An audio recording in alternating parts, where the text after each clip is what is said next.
کہا جا رہا ہے کہ ترین صاحب کا کسی کے تھرو نواز شریف صاحب کے ساتھ رابطہ ہے. ثناء اللہ صاحب اس چیز کا دعویٰ کر رہے ہیں.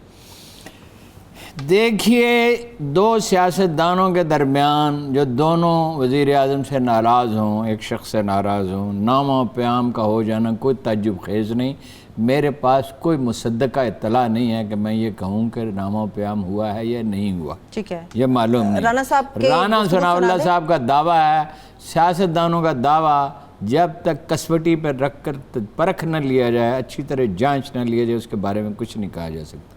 فطری بات یہ ہے کہ نواز شریف صاحب یہ چاہیں گے کہ وہ ان کا ساتھ دیں ترین صاحب کا. ترین صاحب کو کیا سوٹ کرتا ہے کہ وہ موزوں وقت کا انتظار کریں. انہوں نے جو بیان دیا ہے، نہیں، انہوں نے جو بیان دیا اس کو ہم دیکھیں گے نا. انہوں نے بیان یہ دیا ہے کہ میں نے نواز شریف صاحب کے خلاف جدوجہد کی ہے عمران خان سے مل کے، اور میں یہ سوچ بھی نہیں سکتا. بالکل ایسا ہی ان کا موقف ہے. اس کا مطلب، اس کے دو مطلب ہیں. ایک مطلب دو اس سے نتائج اخذ کیے جا سکتے ہیں. ایک یہ کہ وہ موزوں وقت کا انتظار کر رہے ہیں. ٹھیک ہے، اور یہی غالباً زیادہ پاسبلٹی ہے. اور دوسرا یہ ہے کہ وہ واقعی نواز شریف کے ساتھ مل کے سیاست کرنا نہیں چاہتے، اس لیے کہ نواز شریف سے انہیں کیا ملے گا. نواز شریف کے ساتھ فرض کیجئے وہ مل جائیں، اپنا ہر چیز خطرے میں ڈالے، اپنا کاروبار وغیرہ الجھنے، چلو ذہنی دباؤ ہی، کوئی انتقامی کارروائی بھی نہیں کرتی حکومت، کچھ بھی نہیں ہوتا. عمران خان کا موڈ آج کل یہ ہے، شہباز گل نے کہا ایک اور مافیا ہم نے پکڑی ہے، یعنی شوگر ملوں کے خلاف، فلور ملوں کا مسئلہ، فلاں چیز ہر چیز کر لی ہے، اب ایک اور مافیا پکڑنی ہے. وہ ڈیسپریٹ ہیں کچھ کرنے کے لیے. کوئی اچھے اقدامات بھی کیے ہیں، مثلا یہ جو ہاؤسنگ کا کیا بہت اچھا کی، ٹھیک ہے. اور ان کی خوش قسمتی یہ ہے کہ اپوزیشن دلدل میں پھنسی ہوئی ہے. مولانا فضل الرحمان پہ شہیدوں کی زمین کا جو کیس ہے نا، وہ اگر کسی وقت چلا، اور بہت سے کیسز ہیں، ان سے اپنا ایسٹس بیانڈ مینز کا جب معاملہ اگر اٹھ کھڑا ہوا اور اس میں سیریس ہو گیا، تو پورے ملک میں سوائے ان کے اپنے ووٹروں کے کوئی ان کی تائید کرنے والا نہیں ہوگا. اپوزیشن تو کہنے کو کرے گی. تو ترین صاحب اس وقت کچھ نہیں کریں گے. ٹھیک ہے،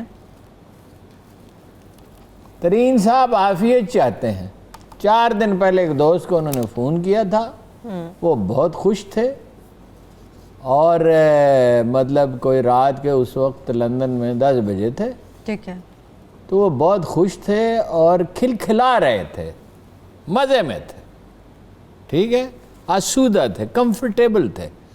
یعنی وہ یہ سمجھتے ہیں کہ جو لائحہ عمل اب میں نے مرتب کر لیا، جس میں میں چل رہا ہوں، اس میں میں محفوظ ہوں. اس وقت ان کی ضرورت کیا ہے؟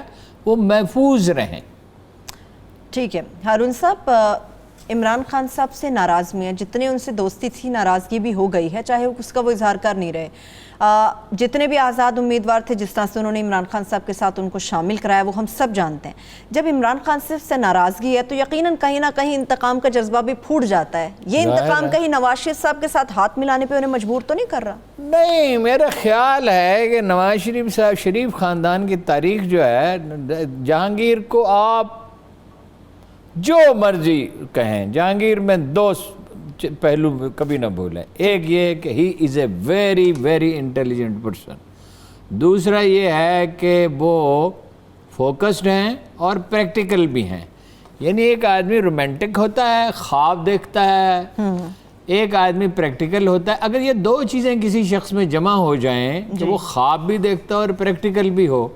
دیکھیں نا، وہ بینک میں ملازم تھے یا یونیورسٹی میں ٹیچر تھے، اور جو انہیں زمین ملی تھی وہ بہت وسیع و عریض زمین نہیں تھی، اچھی خاصی زمین تھی، اور چھوٹی سی ایک فیکٹری تھی. تو انہوں نے اس کو کتنا ایکسپینڈ کیا. تو وہ ایک پلاننگ کر کے ترتیب کے ساتھ چلنے والے آدمی، سوجھ بوجھ کے ساتھ چلتے ہیں. اگر وہ شریف خاندان کے ساتھ چلتے ہیں تو وہ اپنی زندگی کا سب سے بڑا بلنڈر کریں گے. فوزیہ قصوری جب نون لیگ میں جانے کی انہیں دعوت دی گئی تو میری بہن ہے، مطلب فوزیہ کو جو بات میں نے کہی تو اس سے کوئی غلط معنی اخذ نہ کرے، کیونکہ وہ فوزیہ نے میرا ہاتھ پکڑ کے اپنے سر پہ رکھا، کہا میں آپ کی بہن ہوں. میں نے کہا میں آپ کو ویسی بہن ہی، آپ تو ہیں ہی. آپ کا مزاج جس طرح کا آپ آئیں بہنوں جیسی. تو میں نے انہیں مخاطب کر کے کہا کہ کس سے پیمان وفا باندھ رہی ہے بلبل، کل نہ پہچان سکے گی گل تر کی صورت. بہترین. اگر نواز شریف کے ساتھ گئے ترین صاحب، ٹھیک ہے،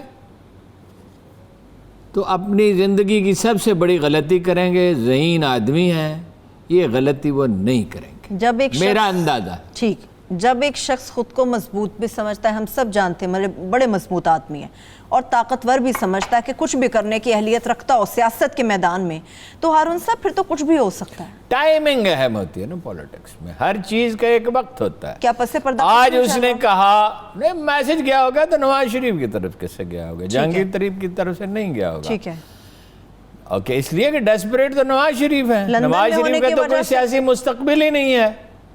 جو لوگ یہ کہہ رہے ہیں نا، دیکھیے ہیں تو ہمارے بھی اندازے ہی، غیب کا علم تو صرف اللہ پاک کو ہے. بے شک بے شک. جو لوگ یہ کہہ رہے ہیں نا کہ نواز شریف خاندان واپس آئے گا، مجھے ان پہ تعجب ہے. نہ نواز شریف بچے گا، نہ شہباز شریف بچے گا، نہ مریم، نہ اس وقت ان کے ووٹ ہیں، لیکن ووٹ سب کچھ نہیں ہوتے. بیٹوین دا الیکشنز ووٹ اہم نہیں ہوتا. بیٹوین دا الیکشنز فعال طبقات اہم ہوتے ہیں. بیٹوین دا الیکشنز میڈیا اہم ہے. بیٹوین دا الیکشنز بار کونسلیں اہم ہیں. بیٹوین دا الیکشنز پولیٹیکل پارٹیز کی بھی ایک اہمیت ہے. بیٹوین دا الیکشنز سب سے اہم اسٹیبلشمنٹ ہے. لندن سیاسی سرگرمیوں کا ہمیشہ سے گڑ رہا ہے پاکستانی سیاستدانوں کے حوالے سے. کہیں چائے پہ ملاقات ہو گئی ہو؟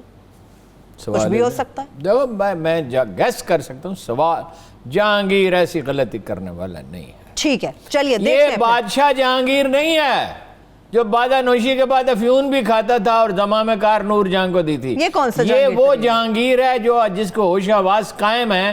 غلطی کر سکتا ہے لیکن یہ جھک مارنے والا جہانگیر نہیں. تو غلطی کا اندیشہ تو ہر ایک کے سامنے باقی رہتا ہے. آپ تلی ہوئی اس پہ وہ غلطی کرے، آپ اسے غلطی کرا. میں کون ہوتی ہوں ہارون صاحب کہنے والی؟ خان صاحب کے وہ پاس نہیں ہے، آپ کا میری بات اندازہ کہاں سے اس سنیں گے؟ معاملے میں صحیح ہونے کا امکان بہت کم ہے. ٹھیک ہے، ویسے تو دیکھو دنیا میں کیا نہیں ہوتا. ہونے کو تو یہ بھی ہو سکتا ہے ہارون صاحب. ظفر اقبال کا شعر ہے، تم ہمارے کسی طرح نہ ہوئے ورنہ دنیا میں کیا نہیں ہوتا. وہ تو دیکھیے نا، دنیا میں کہیں بھی کچھ ہو سکتا ہے. غیب اللہ جانتا ہے. اور پورا سیاسی تجزیہ سارے امریکی تھنک ٹینک مل کے بھی نہیں کر سکتے. وہ ایک پلان کرتے ہیں. انہیں اسرائیل کے الیکشن میں ان کے رزلٹ غلط ثابت ہوئے، ان کا نتیجہ. انہوں نے پاکستان کے بارے میں جو بھی تجزیے گئے تھے وہ سارے نادرست ثابت ہوئے. فوج آ گئی اور ضیاء الحق حکمران بن گیا، اور اس نے حکمران بننے کے بعد ایٹمی پروگرام کو جاری رکھا. اور اس خطے میں امریکہ کی بے دخلی کا ایک پروسیس شروع ہو گیا جو میں ٹیک 5 ڈیکیڈ 6 ڈیکیڈ. اور چین آگے آ گیا. کون دیکھ رہا تھا کہ چین سپر پاور بننے جا رہا ہے؟ کہتے ہیں یونیپولر ورلڈ ہے، یونیپولر ورلڈ ہے. دیکھیے وہ کہاں پہنچ گئے، اور چین سپر پاور بن گیا. ٹھیک ہے. چلیے آپ پلانز کی بات کر رہے تھے ہارون صاحب. کے الیکٹو پہ میں بات کروں گی، مگر اس سے پہلے اسکولس کے حوالے سے میں کہہ رہی ہوں تھوڑا تفصیل سے آپ کے ساتھ گفتگو ہو جائے. اس کے حوالے سے جو فیصلہ کیا جا رہا ہے کتنا خوش آئندہ، کہ واقعی ایسا ہونا چاہیے؟ ابھی کرونا کی وبا کم ہوئی ہے، کرونا مکمل طور پہ ختم نہیں ہوا. ایک بات تو عید یہ الاضحیٰ ہے بھی سر پر ہے. جتنی اسٹڈیز ہوئی ہیں نا پروفیسر صاحبہ، جی وہ پروفیسر میں آپ کو اس لیے کہتا ہوں آپ مجھے سمجھانے کی کوشش کرتی ہیں. میں صرف میں ضرور، پوچھنے جس کی پہ مجھے جسارت کوئی کرتی حرج ہوں. اعتراض نہیں ہے. میں پوچھنے کی جسارت کرتی ہوں. بات یہ ہے بچوں میں کرونا ہوتا ہی بہت کم ہے. ٹھیک ہے، میری فیملی میں ایک خاتون کو کرونا ہوا، اللہ نے ان کو صحت دی. ان کی 3 سال کی بچی تھی. میرا کلیجہ کانپتا تھا. مجھے اگر اس سارے عرصے میں کوئی دن بے چینی کے گزارے تو اس بات پہ گزارے کہ 3 سال کی بچی ہے اور ماشاءاللہ صحت مند ہے، سب کچھ ٹھیک ہے، اکلوتی بچی ہے. اس کو پتہ چلا جب سٹڈیز دیکھیں، ڈاکٹروں سے مشورہ کیا، انہوں نے کہا بالکل نہ گھبرائیں، کچھ نہیں ہونے کا. ماشاءاللہ وہ اس کی والدہ بھی ٹھیک ہو گئیں تو بچی کو کچھ نہیں ہوا. ایک تو یہ ہے. دوسری بات، اس کا مطلب یہ نہیں ہے آپ ٹیکن فار گرانٹیڈ کہ بچے کا امیونٹی سسٹم ڈیولپ ہی نہیں ہوا، کمزور ہے. تو مانیٹرنگ تو بہت سخت کرنی ہوگی. لیکن دیکھیے حالات جب خراب ہو جاتے ہیں آپ زندگی کا عمل روک نہیں دیتے، کبھی بھی ممکن ہی نہیں ہے. یہ تو اس میں میکسیمم احتیاط کرتے ہیں. دیکھیے احتیاط تو یہ ہے نا کہ جی آپ اس کو مرحلہ وار کریں، مانیٹرنگ کریں، کچھ بھی کریں. بھائی کلاسیں ہوتی ہیں، فرض کیجئے صبح 8 بجے سے لے کے تو 2 بجے تک. آپ کریں جی 8 بجے سے 11 بجے تک، پھر 12 بجے سے 3 بجے تک، پھر 4 بجے سے 7 بجے تک. فرض کیجئے میں ایکسپرٹ نہیں ہوں، یہ تو ایکسپرٹ بیٹھ کے فیصلہ کریں کہ بھائی وہ 6-7 فٹ کا فاصلہ بھی ہو، یہ جتنا وہ ڈاکٹر طے کریں.